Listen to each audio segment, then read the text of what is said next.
आता वेळ दिवसभरातील मोठ्या राजकीय टॉप 9 बातम्या।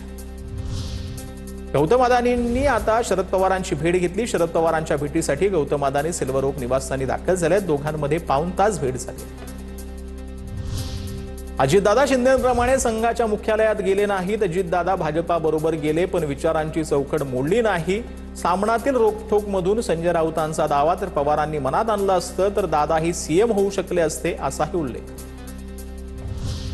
उपमुख्यमंत्री सुनेत्रा पवार यांचा पहिला दौरा हा साताऱ्यात होणार। विमान अपघातात मृत्यू झालेले सुरक्षा रक्षक विदीप जाधव यांच्या कुटुंबियांची भेट घेणार। या भेटीनंतर सुनेत्रा पवार या मुंबईत येऊन पिंकी माळी यांच्या कुटुंबियांची देखील भेट घेणार। अजित पवारांच्या विमान अपघाताच्या चौकशीला वेग। बारामतीमधील अपघातग्रस्त विमानाचे पार्श्व मुंबईत आणणार। अपघातग्रस्त विमानाचा अर्धा तुकडा कंटेनरमध्ये भरून मुंबईत आणणार। मुंबईतील राष्ट्रवादी काँग्रेसच्या प्रदेश कार्यालयामध्ये अजित पवारांचा अस्थिकलश आणण्यात आलेले आहेत। प्रदेशाध्यक्ष सुनील तटकरे पार्थ पवारांच्या हस्ते या अस्थिकलशांचं पूजन झालं। सुप्रिया सुळेंनी अजितदादांसोबतच्या फोटो स्टेटसला ठेवत आठवणी जागवलेल्या आहेत। अजित पवारांना बहीण विजू अक्का यांनी बांधलेल्या राखीचाही फोटो त्यांनी स्टेटसला ठेवला। भोसले पाटलांचा पक्ष पटेलांचा होऊ नये। संजय राऊतांची प्रतिक्रिया। राष्ट्रवादीत तटकरे पटेल सर्व निर्णय घेतात। राष्ट्रवादी हा मराठी चेहऱ्यांचा अस्मितेचा पक्ष आहे। महाराष्ट्राच्या अस्मितेबाबत दादांनी तडजोड केली नाही असंही राऊतांचं वक्तव्य। लाडकी बहीण योजनेच्या GR वरती अजित पवारांची सही। खासदार धैर्यशील मोहिते पाटील यांचं वक्तव्य तर योजना भाजपच्या सरकारची जयकुमार गोरेंचा दावा।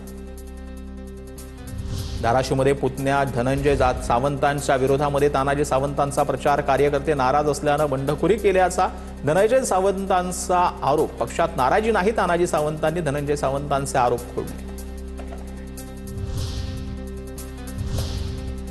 आता वेळ दिवसभरातील राजकीय टॉप 9 बातम्या।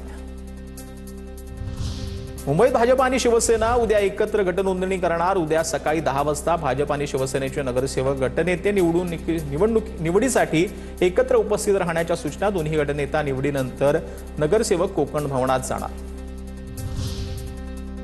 काटा उलटा फिरायला लागला। थोड्या दिवसात ते भाजपामध्ये येतील। सदाभाऊ खोत यांचं नाव न घेता जयंत पाटलांवर निशाणा। सत्तेविना ते बाळ जगू शकत नाही सदाभाऊ खोत यांचं वक्तव्य।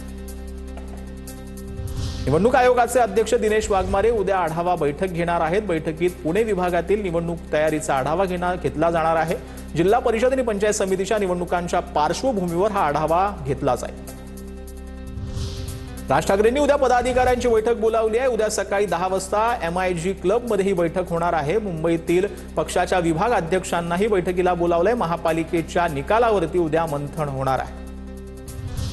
मालेगाव महानगरपालिकेमध्ये सत्ता स्थापनेच्या हालचाली सुरू झाल्या आहेत। इस्लाम पार्टीकडून महापौर पदासाठी 4 तर सपाकडून उपमहापौर पदासाठी 2 अर्जांची खरेदी करण्यात आली आहे। भाजप आणि काँग्रेस यांनी इस्लाम पार्टीला बिनशर्त पाठिंबा दिल्यानं राजकीय वर्तुळामध्ये चर्चांना उधाण आलंय। शिवसेना आणि शिंदे गटाला सत्तेपासून दूर ठेवण्याची रणनीती आखली जात असल्याची जोरदार चर्चा आहे। आता दादा भुसेंच्या खेळीकडे लक्ष आहे। सोलापुरात भाजपचा सुपडा साफ करणार धैर्यशील मोहिते पाटलांनी हा दावा केला। जिल्हा परिषद पंचायत समिती निवडणुकीमध्ये सुपडा साफ करायचा आहे। पाटलांनी हा निर्धार बोलून दाखवलेला आहे। सुपडा साफ कोणाचा झाला हे जनतेनं दाखवून दिलं। जयकुमार गोरेंचं धैर्यशील मोहिते पाटलांना प्रत्युत्तर पाहायला मिळतं। नगर परिषद निवडणुकीमध्ये सोलापूरमध्ये तुतारीचा एकही उमेदवार विजयी नाही। गोरेंची टीका।